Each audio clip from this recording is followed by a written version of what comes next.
Rules ये कहता है कि एक मेंबर भी डिवीजन मांगे तो आपको डिवीजन देनी पड़ेगी। आपने वो नहीं दिया, तो क्यों नहीं दिया ये तो प्रोटेम स्पीकर ही बता सकते हैं। मैं आपको औपचारिक तौर से कह रहा हूं, हमने डिवीजन नहीं मांगा। The rule says if any member of the house asks for division, the pro tem speaker in this case has to allow for a division.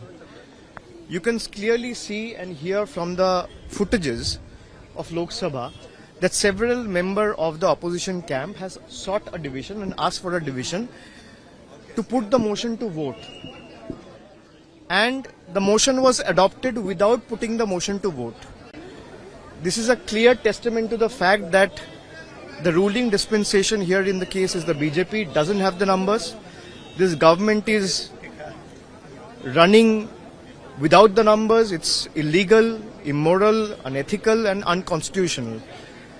And people of the country has already shown them the door. It's just a matter of time before they're shown the door again. मजबूती से division मांगना चाहिए था, उसमें नाकाम। भैया मजबूती का बात नहीं है। नियम कहता है कि 500 लोगों के अंदर एक आदमी भी अगर डिवीजन मांगे तो आपको डिवीजन देनी पड़ती है। ये नियम है।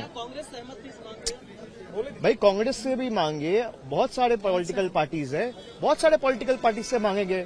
आप मुझे प्रश्न कर रहे हैं, प्रश्न करने से पहले लोकसभा का फुटेज एक बार देख लीजिए। और रूल्स ये कहता है कि एक मेंबर भी डिवीजन मांगे तो आपको डिवीजन देनी पड़ेगी। आपने वो नहीं दिया, तो क्यों नहीं दिया ये तो प्रोटेम स्पीकर ही बता सकते हैं। जो चेयर पे बैठे थे वो बता सकते हैं। But this is against the rule, this is immoral, this is unethical and this is unconstitutional.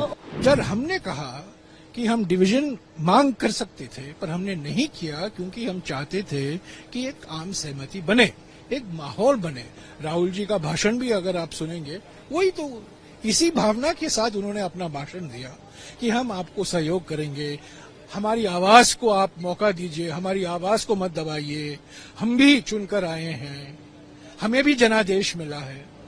तो इस माहौल में हमने डिवीजन मांगना हमने उचित नहीं समझा। लेकिन लोकसभा अध्यक्ष से लेके और केजरी बेंच के सांसदों ने भी इमरजेंसी का जिक्र किया।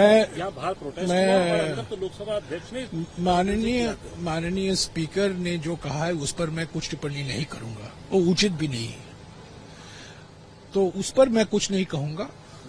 हम स्पीकर का बड़ा सम्मान करते हैं, स्पीकर के पद की गरिमा होती है, उसको भी सम्मान करते हैं और व्यक्ति को भी सम्मान करते हैं। और आज बिरला जी चुनकर आए हैं, अच्छे हैं, उनको हमारी शुभकामनाएं हैं।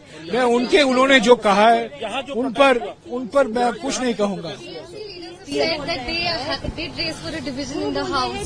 सांसदों ने डिवीजन मांगा था पर डिवीजन दिया नहीं, हमने नहीं मांगा।